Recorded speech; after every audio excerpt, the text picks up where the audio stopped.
Hey, co-reporters, and welcome back to my channel. The Love is Blind season 6 drama just keeps on rolling in. So most recently, Clay did an interview on Angela Yee's podcast in which he talked about his experience on the show, his engagement to AD, and of course the subsequent dissolution of that engagement, and how his mom may or may not have some slight beef with AD over some comments she made at the reunion special. Of course, we're going to talk about all of that and more in this video, so make sure to subscribe if you haven't already for more reality TV recaps, celebrity gossip, and royal news. So listen, I felt like the interview was rather interesting. I liked he seemed to be in good spirits.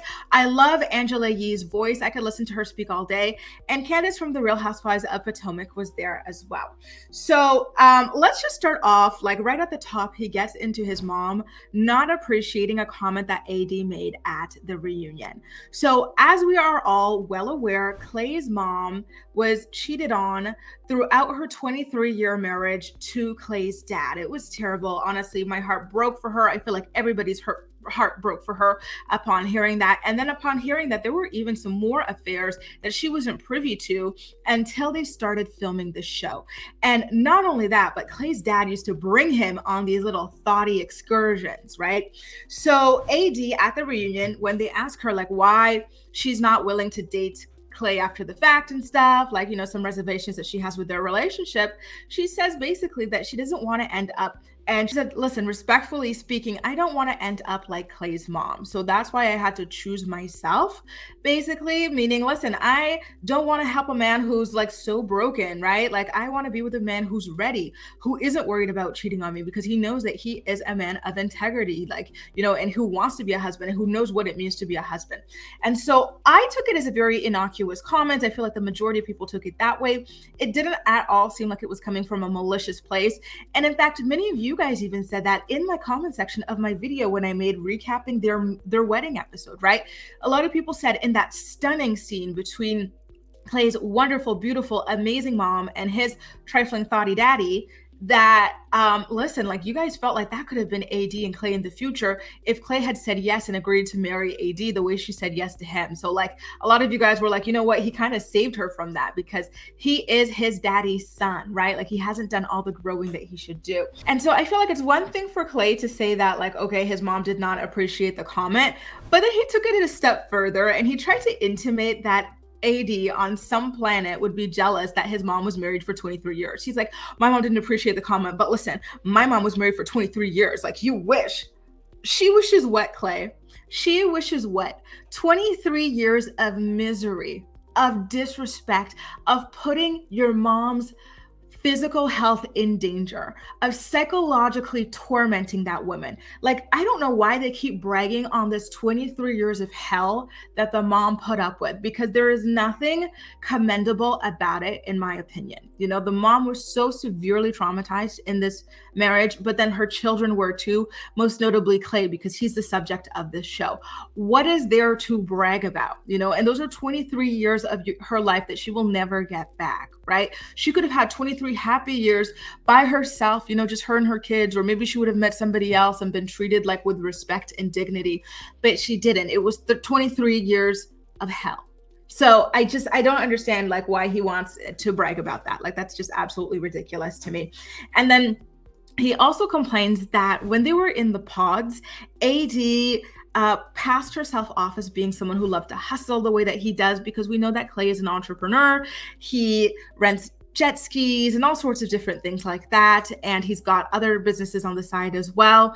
And I guess, you know, when they started living together after the engagement and the experiment and whatnot, AD kind of stayed more at the house. But AD had already explained that she had enough savings to just stay at home and really just focus on getting to know Clay. So I can't hate on it. You know what I mean? I've done that myself as a single woman. I've decided, it was 2 years ago, I just decided to take a couple months off to just live my life. I had the money to do it, so why not? You know, life is not just about working all the time. Life is also about taking pleasure in certain things, you know, just being present and enjoying things and appreciating things. And if AD was capable of doing that, it means that AD has good money management skills, in my opinion. So I don't know why he keeps trying to feel like this is a gotcha moment, because to me, it kind of feels like, okay, well, AD has a good amount of savings, which means that she's got a pretty good amount of income and that she keeps her expenses low for her to arrive at that point. So I can't find anything to critique about that.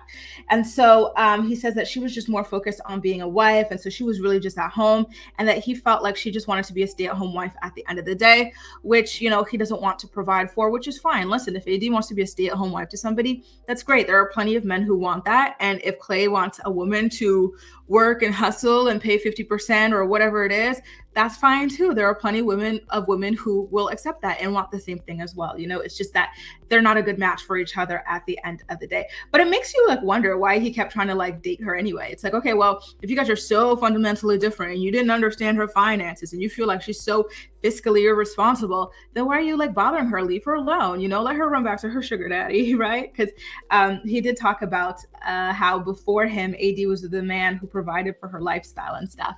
And then we all know that AD is back together with him as well. And I did a separate video on this, but Clay's friends have been going on TikTok to drag AD for this. But the girlies are like, what are you dragging her for? She's got someone who likes her and who enjoys taking care of her. Where's the problem?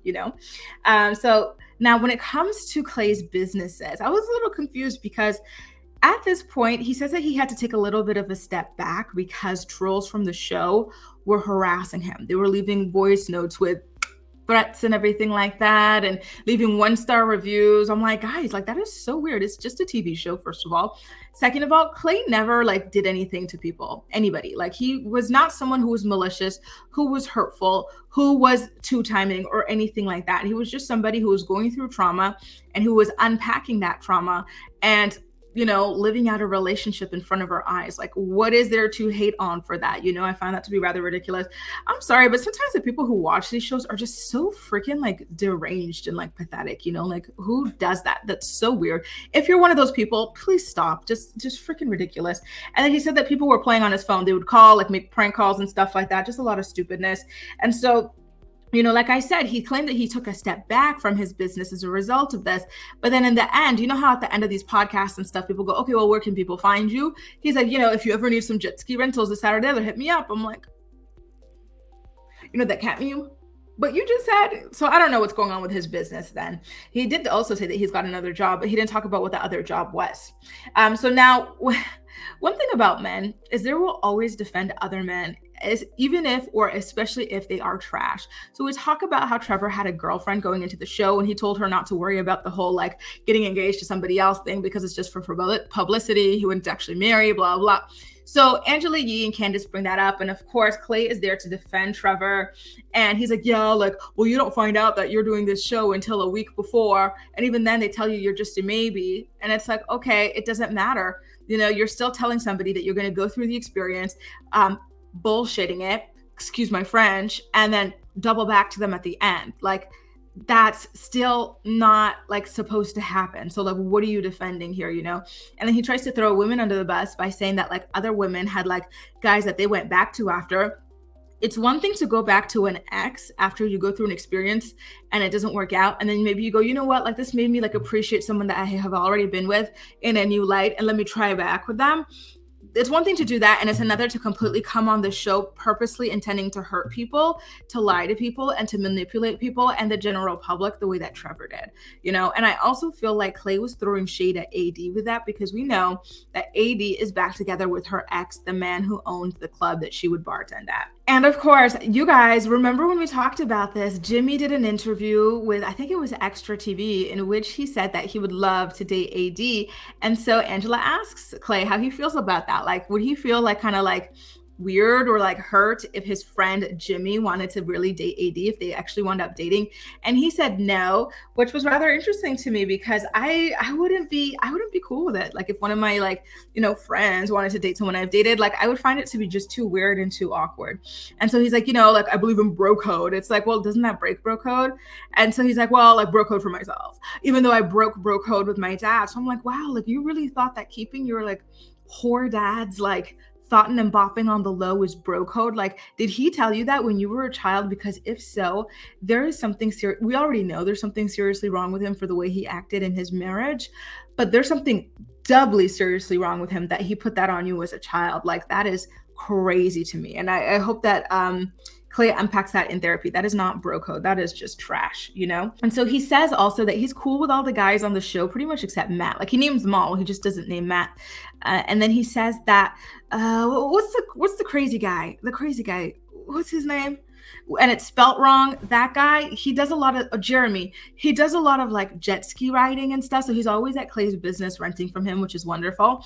But he is like closest with Johnny, which is quite interesting. I wouldn't have expected that. But at the same time, it's like I can see that because I think those are the only two couples to make it down the aisle, which means that they spent extra time together than the others.